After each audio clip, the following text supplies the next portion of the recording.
Okay, good evening, everyone. Thank you for joining us.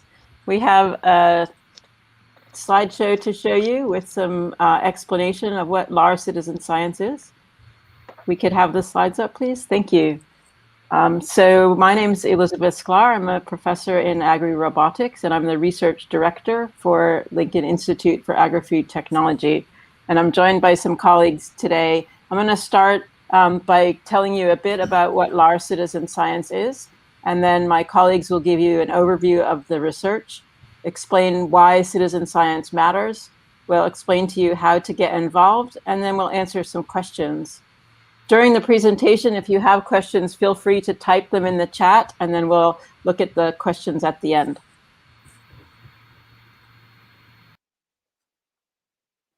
So LARCS Citizen Science is an initiative that's part of the Lincoln Institute for Agri-Food Technology, which is an interdisciplinary research institute within the University of Lincoln's College of Science. LIAT sits at the heart of a number of different kinds of activities within the university, from food manufacturing, computer science, life sciences, chemistry, geography, engineering, business management, and law. We look at a wide range of different types of technologies and the impacts that those technologies can have on society. LIAT is home to a relatively new center called Lincoln Agri-Robotics, which is the world's first global center of excellence in agricultural robotics. It's funded by the UK RI's Research England, and it was begun in August 2019. LAR aims to address three grand challenges: selective harvesting, crop care, and robotic phenotyping. And in the next slides, I'm going to explain to you a little bit about what each one is. So selective harvesting is about looking at crops and determining whether they are ripe or not, and only picking the ones that are ripe. This animation shows a robotic harvesting application where the robot takes pictures of strawberries, uses sophisticated image processing to decide which ones are ripe, and then goes and picks the ones that are ripe. And this is the kind of technology that we are developing within LIAT.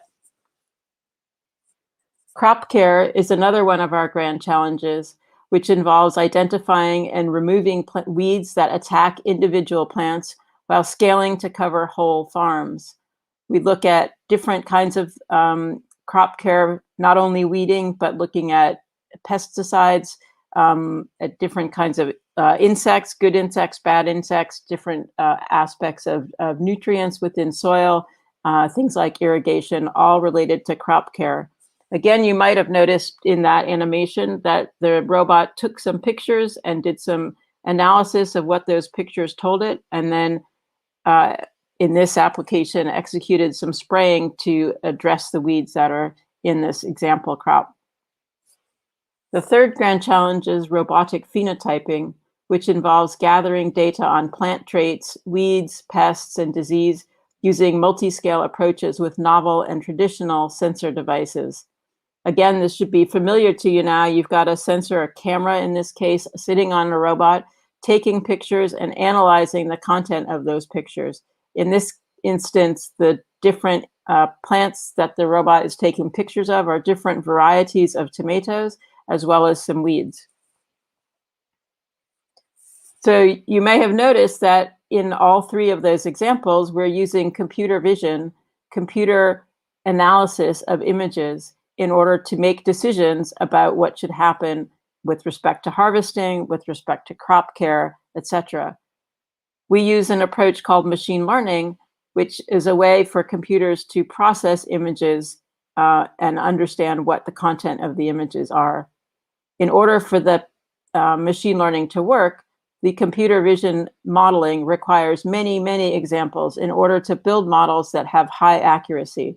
In other words, models that give the right answer most of the time. The set of examples that we use for building these models should represent the variations that you see in nature. And this is where you come in, and this is where we've set up the Citizen Science Initiative. And you'll hear from my colleagues in a minute about how you can contribute images of crops at your house or near where you live that will help us build up these large data sets of that show the lots of different examples with different representing the different variations in nature. So LARCS is our acronym for Lincoln Agri-Robotics Citizen Science Initiative. There's a team of 6 of us that have been working on this project for a while, and you're going to hear from several of us today in addition to myself. And the others that you don't see on the screen today are here with us in the background, giving us great support. So now I'm going to hand things over to Sean, who's going to give us an overview of the research that we're doing with the data that gets contributed to our Citizen Science Initiative.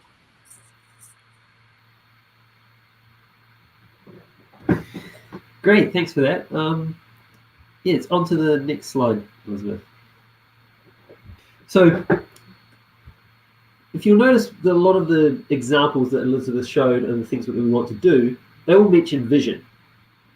And if you think about what vision is, it's sort of both recording what is in the world, so like just the different colors and the different shapes that we see in the world. So there's a red bit over there and a green bit over here. And also understanding what that sort of scene means. And it's really easy to take for granted just how good humans are at this. So we are like amazingly good at understanding different scenes from quite limited information. And robots and computers, the sort of computer vision tasks that Elizabeth was talking about, we would like them to be as good or better than humans at those sorts of tasks. And to do that, they need understanding. They need to understand things, not just sort of record what's in them. So computers are really good at the sort of recording what's in a scene part. So, you know, sort of think about it a bit more sort of concretely. As an example, you know, on the screen here, there's two red circles.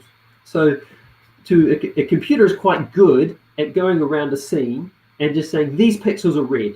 So, you know, to a computer, that was that sort of those red dots there are sort of lists of numbers that give the coordinates of all the red pixels. And so computers are really good at sort of knowing where the red pixels are. They're really good at counting how many red pixels there might be. They're also quite good at saying this pixel is a bit more red than this other pixel. What they're not good at understanding is what those red pixels mean. And if we want robots and machines to do useful tasks for us, they also have to understand not just where the pixels are, where the red pixels are. They also have to understand what they mean. Next slide, Elizabeth. So with those two red circles, so we interpret that actually as two red circles, but so this is the first thing a machine would see if it just was looking at those two red circles. It would see one red circle and then one red crescent.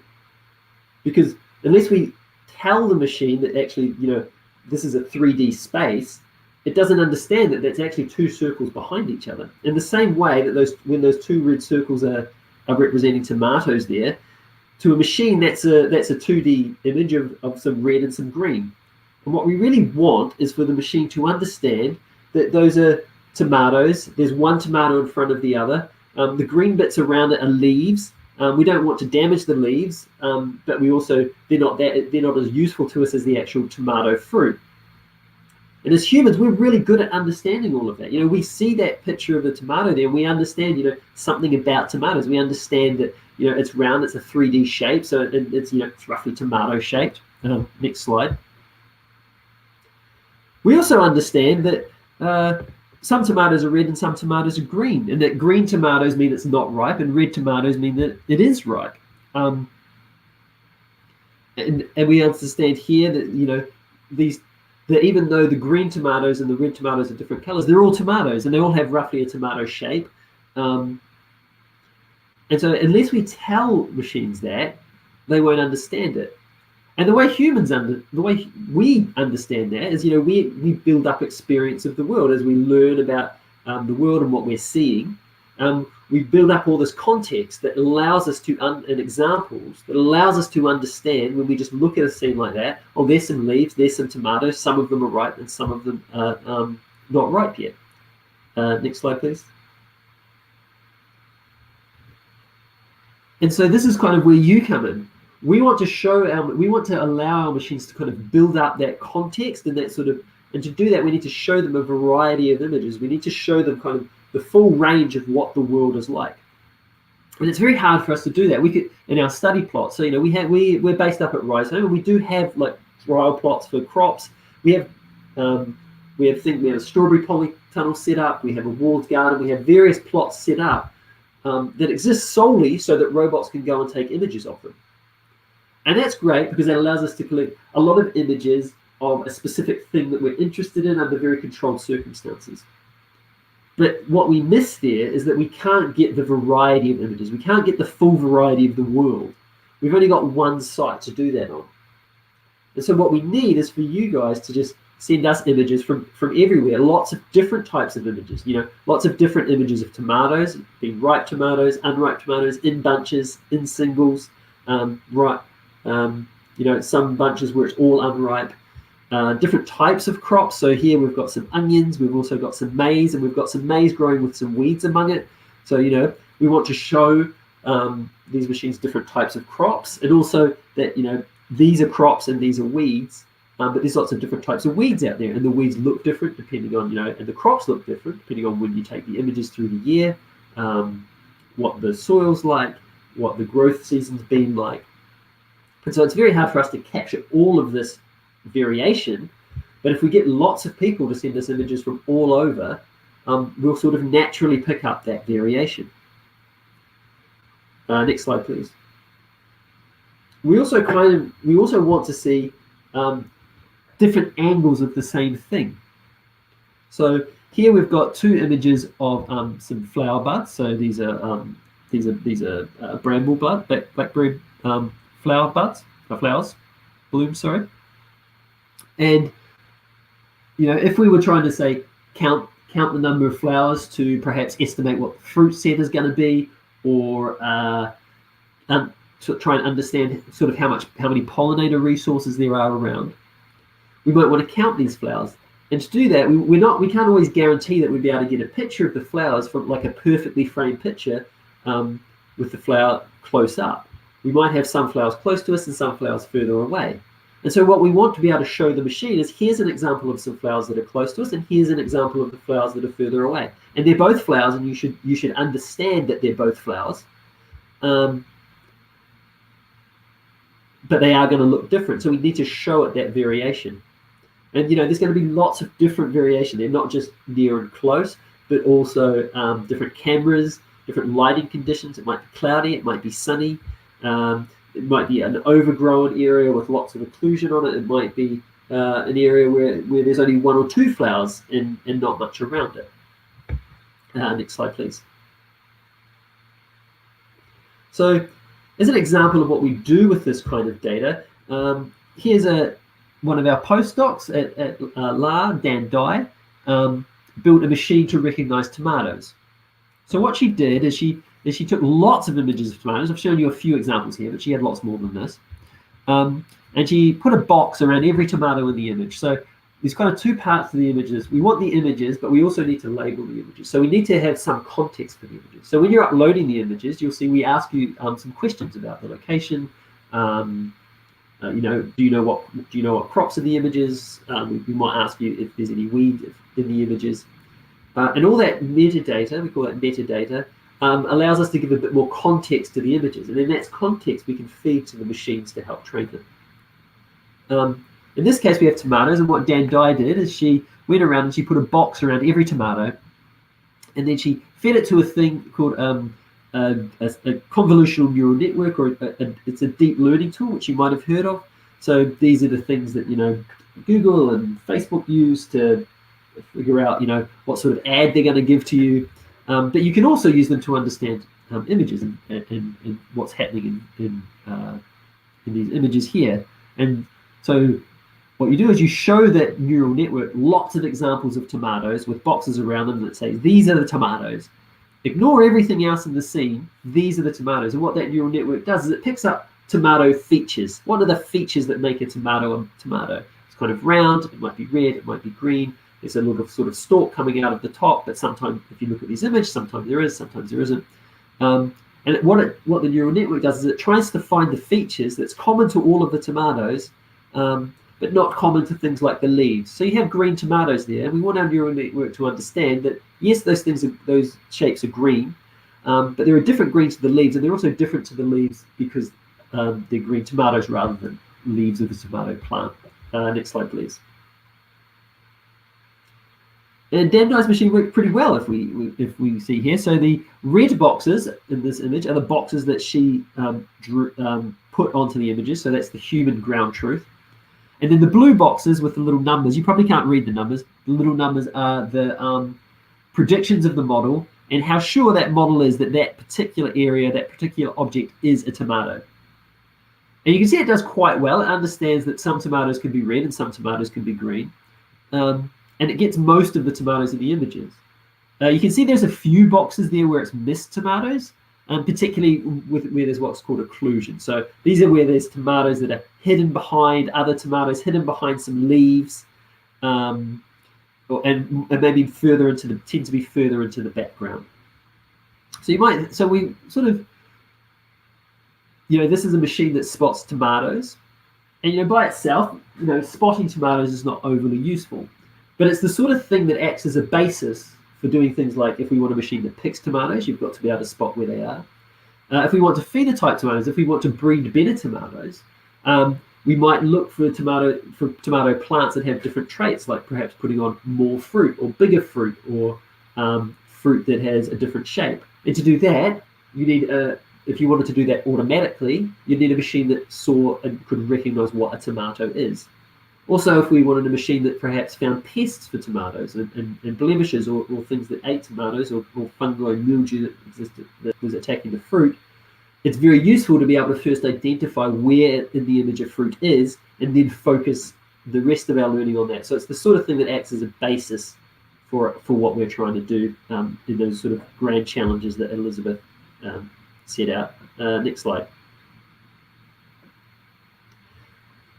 So some things that make a good image.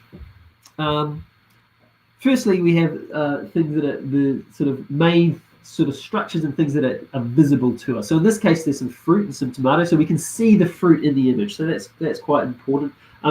If the image is not of fruit, so maybe we're asking for images of lots of different things. So if it's a ground vegetable like the one in the center here, you can see those plants kind of near the center of the image, or they're clearly in the image. They're not sort of cut in half. There's at least some of those plants that are not cut in half, and they're sort of clearly focused in the image. We can also see different, because we've got a sort of relatively close up one, we can see we've got some different vegetation structures, some different fruit structures. We can see we've got some leaves in it, so we've got some variety about different plant parts. We also see we've got some pest damage in some of these, so this is where that sort of variation comes in. And we want to see things from different angles and different sort of perspectives as well. So we have a close-in flower image here, but we might want one that's further away as well. And we have these small plants. We've got several plants in the image, and it's a bit further away. We'd also be happy with an image that was close in, maybe focused in on one of those plants. As I say, what we want to really see is sort of variety. Next slide. I think that's it for me. So now I'll hand over to Isabel. So that's kind of what we're doing with the images. So now I'll hand over to Isabel about why do we even want to do any of this at all to begin with. Thanks, Sean. Thanks, Elizabeth. Hello. Yeah. So what Sean has said is that we would really like lots of photographs of brambles, vegetables, garden produce, crops, and that will engage with the robotic learning and improving the tools we have to farm with. But I wanted to touch on some of the bigger pictures of where we are on the planet, I suppose, at the moment. This graph shows that the bluey turquoise part of the graph shows the increase in population over about the last 300 years. And lots of people talk about the by 2100 we could have 11 billion people. That's at the far right hand side at the top, and we're currently around the line between the pale turquoise and the dark turquoise. I thought it would be quite interesting to look at the population in 2030, so 9-10 years time. So if you could do a couple of clicks, please, Elizabeth. There's a line for 2030. By 2030, there'll be 8.5 billion people, according to the UN. And compared to where we are now, that's a 10% increase. And I thought that was really interesting, a 10% increase in people who we need to feed. We already use about 70% of the planet's surface for food production, so nobody is really willing to embark on moving food production into less hospitable areas for growing, or wonderful areas for growing but are really dedicated to wildlife or forestry. So we've got a real challenge, and we have to do better with the land that we've got. And a couple more clicks, please, Elizabeth. Plus, we've got the climate crisis, which is challenging the way we grow crops, and the biodiversity crisis, which is driving agriculture to do less and less damage. We know agriculture does do damage to biodiversity. So we've got to change the way we produce our food. And what we're doing in LIAT and LAR with this LARCS project is trying to find solutions to that intensification of production without causing more environmental damage. Next slide, please. And we are really, really good at food production. We've gone through 3 revolutions of food production already, agricultural revolutions, and we would deem this as part of Agricultural Revolution 4.0. So the gentleman, Tim Lammerman, on the left is, he lives in Lincolnshire, not so very far from our campuses, and quite regularly gets record-breaking crops of wheat, in this case 16.5 tonnes a hectare of wheat. And that's an average across his field. And Tim and other farmers are working towards being more precise in their field, and with the use of technology like vision analysis, it's possible for farmers to look in more detail at a field and at a particular part of a field, even on a very small scale, and start to explore why some areas might be better or worse at yielding than others. So in that example, a sort of aerial map of a field, you can see green and amber and red areas.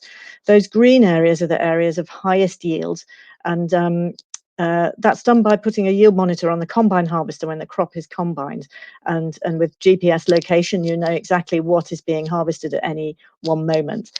So in this case, green is really good, and you can see that around the edge of the field there's a bit of a red line. That's a disappointing yield. Quite often you see lower yields around the edges of fields. Sometimes there's shading from trees. Very often it's the area where the machinery turns around, and so you've got very heavy machinery turning on soil and causing a bit of damage to the soil structure and soil health, and so you get lower yields. But that sort of yield mapping and this sort of precision will allow farmers to go into the fields and take a spade, for example, and try and understand why that area might be low yielding. And it might be because it's compacted and the soil is damaged, but there may be some other reason. But if we can work towards having technology and cameras and other sensors on the machinery that's traveling up and down the fields, maybe that can collect data as we go before the point of harvest, and find areas where you could get an improvement in yield as you go, rather than wait until harvest. Next slide, please. So that sort of precision gives the opportunity to increase yield. We call it sustainable intensification. Very often a farmer will put the same amount of fertilizer across the whole field, anticipating a certain yield. But if he or she only gets 3/4 of that yield on a small part of the field, then that loss of yield means that more inputs have been applied per ton of crop on that smaller part, and that's undesirable. And it's undesirable partly because things like fertilizers are quite expensive in terms of climate change. On the left-hand side here is a bar chart of the greenhouse gas emissions from different industries in England. It was produced by the National Farmers Union. So all industries, and if you look, you can see that there's just 10% of emissions come from agriculture. Actually, 90% come from sources other than agriculture. But nevertheless, if the agricultural community can reduce its greenhouse gas emissions, then that's contributing very much to climate change. We know a lot of those greenhouse gas emissions come from fertilizer use, some from methane from ruminants, and some of it is losses of nitrous oxide gases from cultivating soils, and a small proportion from pesticides. So I wanted to show you a picture of one of the robots that we use agricultural robots at our Right campus and point out some of the features that it has. Straight away, you can see that it looks lighter. And so that damage at the field edges that I showed you in the previous slide might not be there. And so having a light touch on the fields will mean that there is less need to cultivate and intervene in trying to rectify soil damage that's done by heavy machinery. Secondly, it's electric. And so electric is a better source, climate change wise, of energy than using fossil fuels and a diesel driven tractor. So it's lightweight, it's electric. It weighs about, I think it weighs about 400 kilos actually, unladen. And then we can hang off robots like that, much like hanging a plough behind a horse or cultivation equipment behind a tractor. We can hang equipment and monitoring sensors and cameras from that framework. So in this instance, there are little tines and wheels, and the tines are weeding the crop. Weeding the weeds from between the rows of crop. And if you have a camera on that, the camera allows the tines to move up and down and pick out weeds and treat them. But that camera needs to know, is it a weed? Is it a flower? Is it the crop? And that's why this sensing technology that we're looking at is so important, because it leads towards this these really exciting next generation agricultural machines. And I think, next slide, please, Elizabeth. The other angle is some of the pesticides that we use, we know cause damage to things like pollinators and other insects. And so biodiversity is affected by our human activities, including the use of pesticides. And I think we'll probably, in 30 or 40 years' time, looking aghast at the way we treat crops at the moment. And we've got this great opportunity with the use of sensing technology to be much more targeted. And instead of treating a whole field or even a whole plant, we should be able to treat parts of plants if needed. And so if the camera guidance systems can identify flowers or fruit or diseased parts of the plant and non-diseased parts of the plant, we should in an instant hugely reduce the amount of pesticide loading. And that's important because 3/4 of our food crops are pollinated by insects, so we really need to support pollinators and biodiversity at large. So it's on that theme, next slide please, Elizabeth, that we as a group, we were wondering how to reward anybody who sends in photographs for us. So as a thank you for contributing to this project, if you're able to send in 6 photographs that are suitable and eligible, we'll be able to send you a 4-kilogram bag of birdseed from Vinehouse Farm in South Lincolnshire, while stocks last. I should say, and terms and conditions apply, but we do have this fabulous opportunity, and if you're interested in getting 4 kilograms of wild birdseed, we can certainly arrange that whilst stocks last. The importance of that is that birds are also a crucial part of our biodiversity, and it's great to be able to feed them and support them during difficult climatic conditions, such as we had in April this year when it was cold for days and days on end. So thank you. I think that's, I want to just provide the bigger picture. I think that next Pete's going to show you how to submit the photos. Thanks, Elizabeth. Thanks, Isabel. So now you've heard about what our research is and why the research matters. And now I'm going to give you a little bit of information in terms of how to get involved with our citizen science project. So the first thing that you need to do is go to this URL to sign up. And I think we're going to have that URL pasted in the chat for you. And then once you have signed up, you'll be able to submit some images. Now you can just sign up tonight without having any images. And it just means that when you're ready to upload images, you'll be able to just go past the registration step because you will have already done it. So I'm going to show you now a video of how to submit images. And let's start with this. Hello everyone, and welcome to the LARCS Citizen Science dashboard. This is the screen that you'll see when you first log in, and as you can see here, we have 2 surveys, a garden survey and a bramble survey. So to start with, we're going to contribute to the home garden survey. So if you click contribute, you'll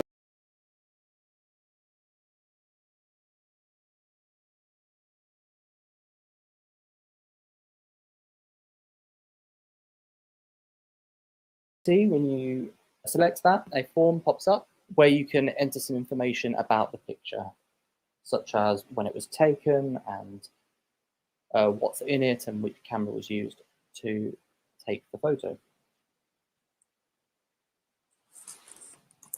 When you click submit, it will show you that you've successfully uploaded the image. This image then shows up in your recent contributions at the bottom.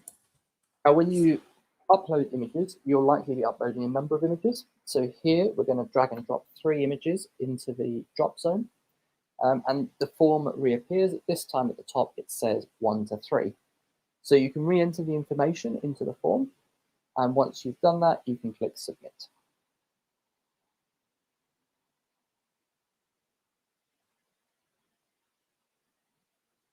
It is likely that when you upload multiple images, a lot of the information will be the same.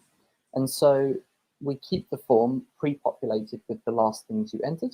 However, in some instances, this may be different. So here, for example, rather than uploading peas, I'm now uploading a picture of a squash. And squash is not an option that is automatically provided. So you can actually type that into the box to add it.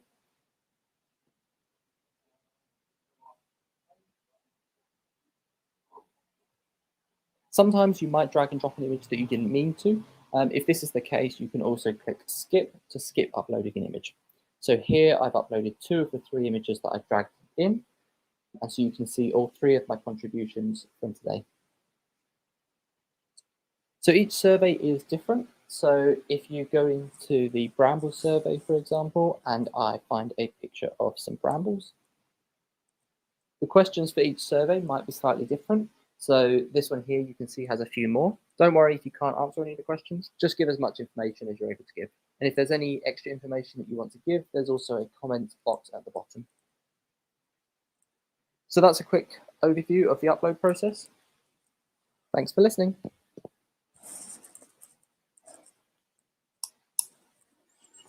Great. So now you've seen how to upload the images, and we've told you a bit about what we'll do with them once you send them to us. So that's all the prepared material we have for us today. And now my colleagues will join me again here, and we can answer any questions that you might have. So please put your questions in the chat, and we will see what questions people have.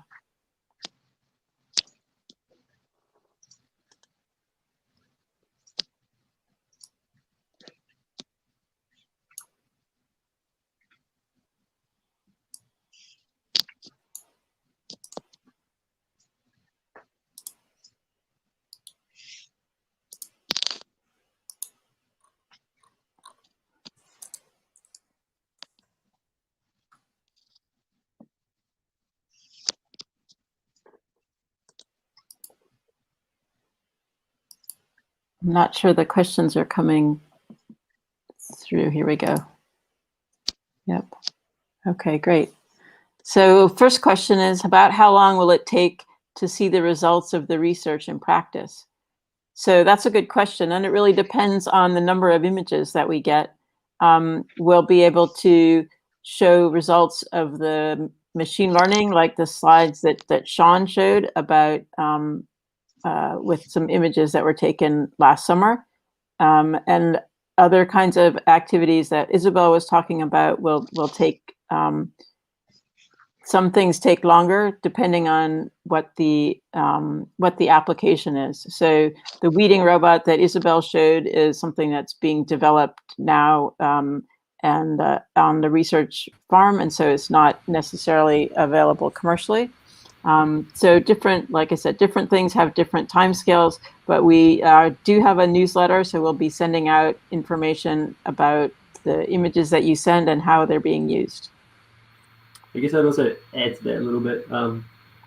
Some things are sort of projects almost in progress. So we've got a lot of background in some things. So we already have like things like strawberry picking projects, for example. So we're sort of starting from a higher level with those. And we've already got some weeding projects. So we're sort of starting at a base level for those.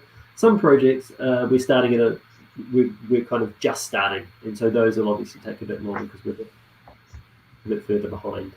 well, not behind exactly, but a bit further down, less down the road. We've travelled less of the road. Yeah. Good. So the next question says, is there any preferred format for the photos? I'm going to hand that question to Pete. Not in particular, no.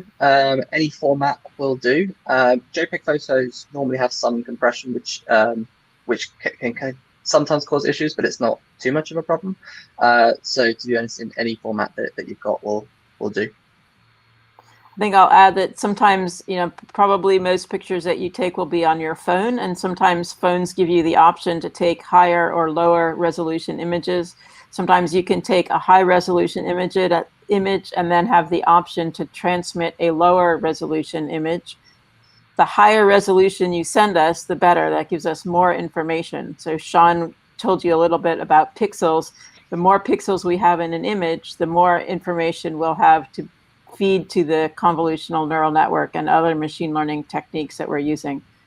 But we can still do work with low resolution images. It's just higher give us more information.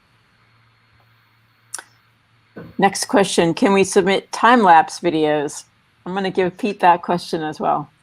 Yeah, you can submit them one at a time, I guess. So video formats aren't currently supported. It's something that we'll probably look at later down the line. But initially, if you split time-lapse videos into individual frames, we'll have to accept all of the images that you submit.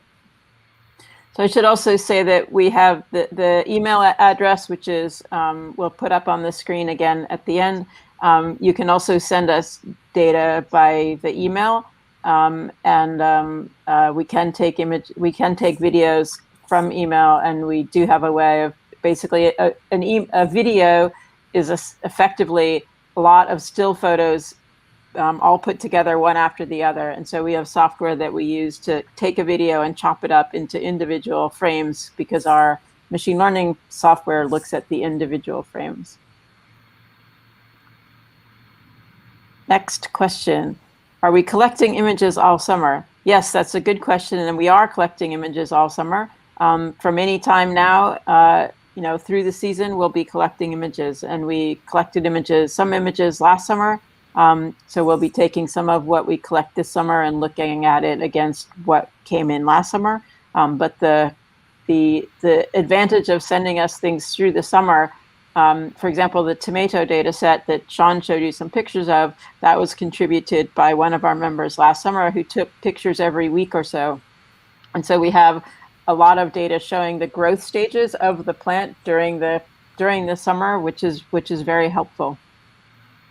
Sean or Isabel, do you want to add anything else about the pictures, the timing through the summer?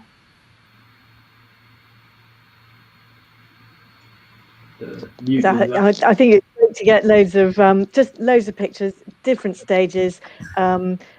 If you think about what a farm crop producer is doing, they're collecting data throughout the year, even as far as harvest.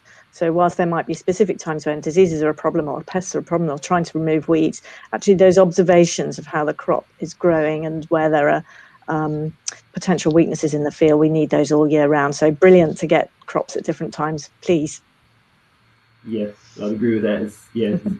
Crops grow, and at certain times of year, like particularly this time of year, if it was a bit warmer, crops grow really rapidly. So we often want to, we want our machines to work, or we want our systems to work. We want it to understand that what it's looking at is, a tomato plant.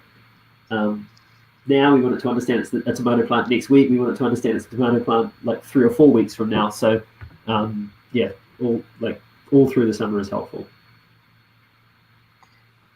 So there's a couple more questions. Are there any crops that you would like us to prioritize over others? And are we interested in submissions from the US? I'm going to ask Isabel and Sean to answer those.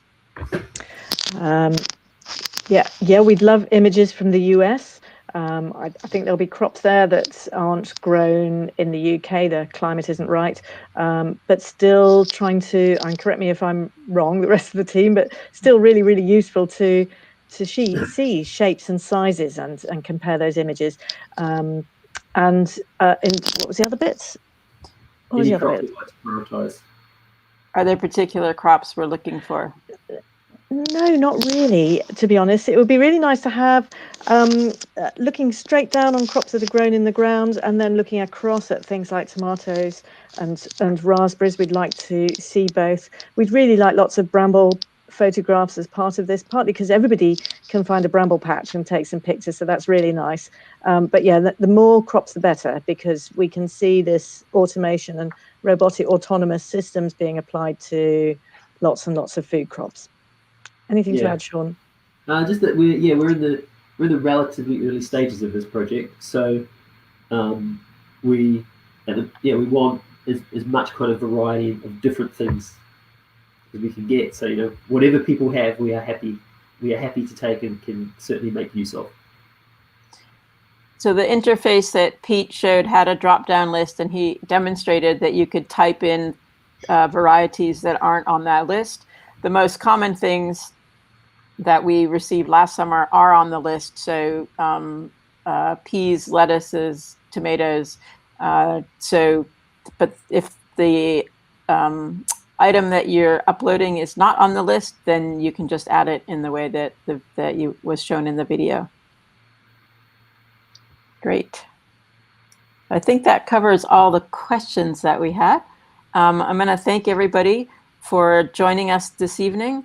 The email address is on the in the chat, and Heather, if you don't mind putting back our final slide just to give people another chance to see the URL. Yep, great. So you can see the URL for our Citizen Science page. If you go to that page, it'll tell you a bit more about the project and give you some information. There's a link there which says Get Involved, and that shows you the registration page, and you can sign up there. You can also just send us email so that if you have any questions, and we'll get back to you. So thanks again for joining us, and thank you, colleagues, for setting up this evening and for joining me tonight. Have an enjoyable evening, everyone. Thank you. Thanks.